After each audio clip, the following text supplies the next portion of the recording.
Do you think your student loans are standing in between you and home ownership? You may want to think again.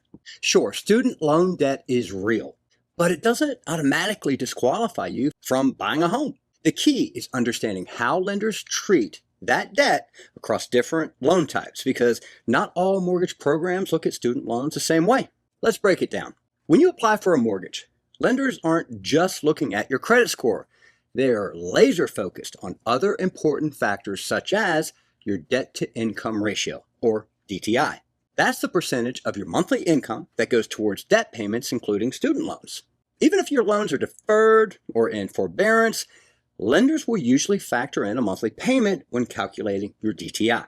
The way they calculate that payment depends on the loan program you're using, and that's where a smart strategy comes into play. If you're going the conventional loan route, here's how your student loans are typically going to be handled. If your credit report shows a monthly payment, that's the amount that's going to be used. If no payment is listed, lenders may use 0.5% to 1% of your loan balance, just depending on the loan type. If you're on an income-driven repayment or an IDR plan, that amount can be used as long as it's greater than 0. The bottom line is that conventional loans can work well if your reported payment is low, but they may not be ideal if your loans are in deferment or forbearance. FHA loans offer a little bit more flexibility, especially for borrowers with higher loan balances.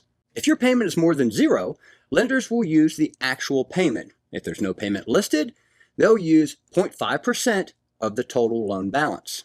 So if your IDR plan brings your payment close to 0, but not exactly 0, FHA may give you a better shot at qualifying for a home versus a conventional loan.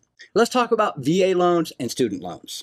VA loans have some unique rules when it comes to student loans. No payment is considered if your loans are deferred longer than 12 months. Student loans with payments within 12 months are calculated using the higher of the actual payment, or 5% of the balance divided by 12. For example, on a $25,000 loan balance, your payment would be about $104 per month. USDA loans are similar to FHA in how they treat student debt. Lenders will use either the payment shown on your credit report if it's above 0, or 0.5% of the loan balance if no payment is reported. Here's a few tips on how to boost your odds of qualifying. 1. Lower your payments and DTI by consolidating or refinancing your student loans. 2. Enroll in an income-driven repayment plan to reduce your monthly obligation. 3. Choose the right loan program based on how your student debt is reported. 4. Always provide documentation for deferments, forbearance, or IDR plans. Whatever you do, always talk to a lender before adjusting your student loan balances or payments. Don't just go incur a payment unless it's necessary to qualify for the loan, and buying a house is your top priority. Student loans do not have to keep you from owning a home.